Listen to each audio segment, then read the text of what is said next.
parece que o Piquet, em alguma entrevista, chegou a citar que o Senna, ele era gay. Sim. E chegou a falar, inclusive, que o namoro com a Galisteu era fachada. Isso aí tem algum fundo de verdade nessa história? Não, essa história começou em 87, quando o Piquet foi campeão, foi tricampeão mundial. Por acaso, o Ayrton tinha se afastado, estava em Angra, não falava com a imprensa, tirou 3 meses sabáticos, né, e ficou na dele. E foram perguntar para o Ayrton, ou seja, o começo dessa história foi uma declaração do Ayrton. Foram perguntar para o Ayrton por que ele tinha se afastado da imprensa, o que acontecia. Ele falou, não, porque se eu venho a público falar com o carro que eu tô, onde eu tô, o que eu vou fazer o ano que vem, o que eu vou fazer esse ano, e ele estava na Lotus na época, foi um ano antes dele ir para a McLaren, eu vou ofuscar o tricampeonato do Nelson. Ou seja, eu vou colocar uma cortina de fumaça em cima e só vão falar de mim e ninguém vai falar do tipo assim. Ele era muito mais importante não sendo campeão do que o tricampeão mundial de Fórmula 1, Nelson Piquet, pelo momento que ele vivia na Lotus, pelo que ele estava indo para a McLaren, aquela coisa toda.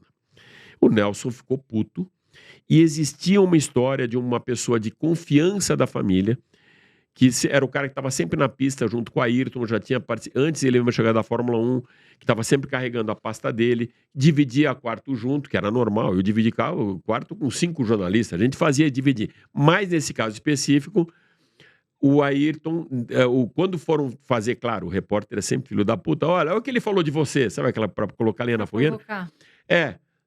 Mas pelo menos eu saio com mulheres, né? Eu não fico com alguém dormindo no quarto, isso, aquilo, tal, e meio com a imprensa italiana. Aí você não sabia que ele era Finóquio, né? Que era viado, que era gay e tal. A imprensa italiana colocou a boca no mundo, e aqui no Brasil também, porque existia aquelas tribos, né? O cara que era piquezista e o cara que era cenista. Tinha, né, sempre, na mesma a gente se viu essa polaridade na política, na época tinha pessoas que só, independente do cara fazer na pista, tinham tribos que torciam só para o Piquet e contra o Senna e vice-versa. E foi divulgado isso. Aí o Senna rebateu. Então pergunta para a mulher dele. Porque antes, na época, o Piquet era casado com a Catherine, uma belga linda. Belga. A primeira mulher dele era holandesa, que era a Silvia, e a segunda foi a Catherine. Uma belga linda. E o Ayrton já tinha namorado com ela. Aí daí começou, deu confusão. Aí deu uma merda. Aí era tiro para um lado, então, fora da pista, o Piquet, na pista, o Prost. Ou seja, a rivalidade maior, você nunca teve rivalidade na pista, não teve tempo, mas na pista com o Prost e fora da pista com o Nelson, muito. Mas o Nelson levava na sacanagem, o Nelson não levava nem a sério. O Nelson sempre foi muito bem-humorado e foi um gozador, um sarrista o tempo inteiro, a vida inteira foi assim. Sempre foi, fez isso com o Rubinho, fez isso com o mundo. O Ayrton não, com o Prost a coisa foi séria, foi a mesma equipe, dentro da mesma equipe, teve um racha da equipe. Na série ele mostra bem, né? É. E o Schumacher, como ele era? Porque assim, triste a gente ver essa situação do Schumacher, que baita piloto. Ele era uma pessoa assim, acessível? Como ele era? Eu vou dar o exemplo, o Schumacher, quando foi para Jordan, teve um problema, se não me falha a memória, em 91, os críticos de plantão vão falar, não foi 92, 91, 92. O Schumacher, ele era piloto Mercedes na Alemanha, de turismo e outras categorias. Tinha um excelente Willi, que era o excelente manager dele, que era um alemão também. E o Bertrand Gachot, que era piloto da Jordan, foi preso na Inglaterra por desacato à autoridade. Discutiu com o guarda fez não sei o que, isso, aquilo, ele jogou um spray, não sei que merda, não lembro exatamente, mas ele agrediu de alguma maneira um policial e ficou preso, foi em cana. E perdeu o ano dele na Fórmula 1, e isso estava na metade da temporada. E aí procuraram alguém para substituir o Bertrand Gachot na Jordan. E entrou o Schumacher na Fórmula 1 e fez um tempo absurdo em Spa. Aquela coisa de terceiro, quarto tempo, primeira vez que tinha sentado no Fórmula 1. Então era um excelente piloto, deu o cartão de visita dele ali para o mundo, tanto que ficou só um ano, no ano seguinte já foi contratado pela Benetton, mas foi um absurdo que o cara fez. Era um excelente piloto, muito determinado, muito bom, mas que todos sabem que era um dique vigarista. Mas muitas vezes. Tentou tirar, no final do campeonato de 97, o Jacques Villeneuve da pista em Jerez. Não conseguiu, mas era... Assim, se os dois batessem, o Schumacher era campeão.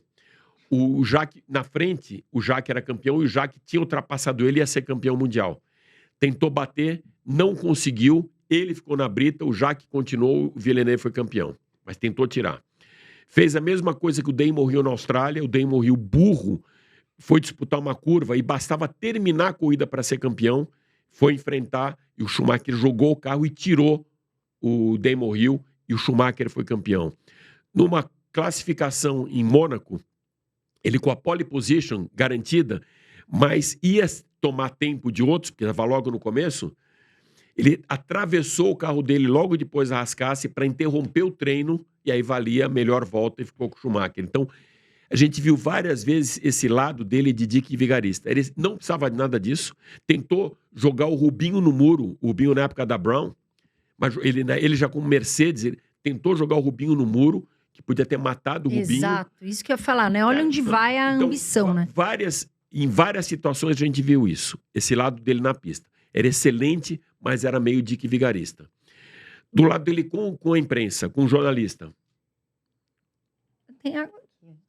Eu esqueço de tomar água, Carol. Esse é um dos meus defeitos, um dos poucos, né? Imagina.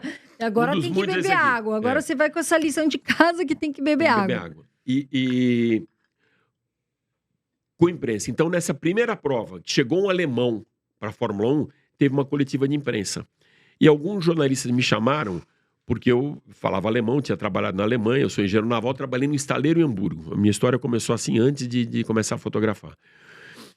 E me chamaram para conversar com ele, poderia ter feito inglês, mas me chamaram 3 ou 4 jornalistas, e ele logo de cara falou, olha, eu tenho 3 minutos, uma pergunta para cada um, dá quanto tempo, tal, 5 minutos.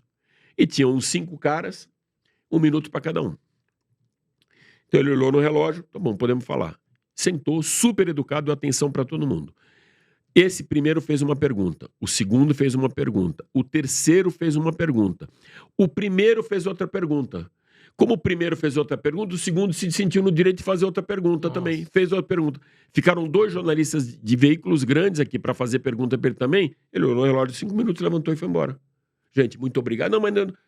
Puxa, desculpa. Ou seja, a desorganização foi dos brasileiros que não respeitaram o que eu tinha falado, que o Schumacher tinha falado. Tem 5 minutos, uma pergunta para cada um. Começaram a repetir perguntas, achando, não, é que nem, não, vai, não.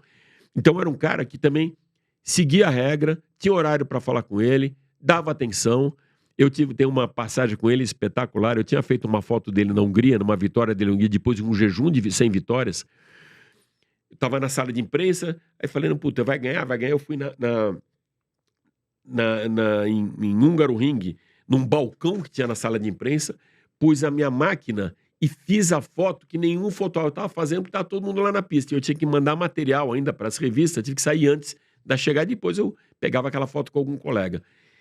E fiz uma foto de cima que ninguém tinha publicado, uma foto bem de cima, mostrando ele recebendo a bandeirada, ele passando o carro, vibrando, e a equipe inteira no muro, né, que o pessoal vai para o murinho para vibrar. E essa foto ninguém tinha, eu tinha feito a foto e abri uma página dupla, graças a 2 amigos, Lemiro Martins, que era meu chefe, junto com Mário Sérgio Venditti da 4 Rodas, uma página dupla de 4 rodas com essa vitória. Puta, eu levei a revista para ele autografar para mim, eu só tinha um exemplar.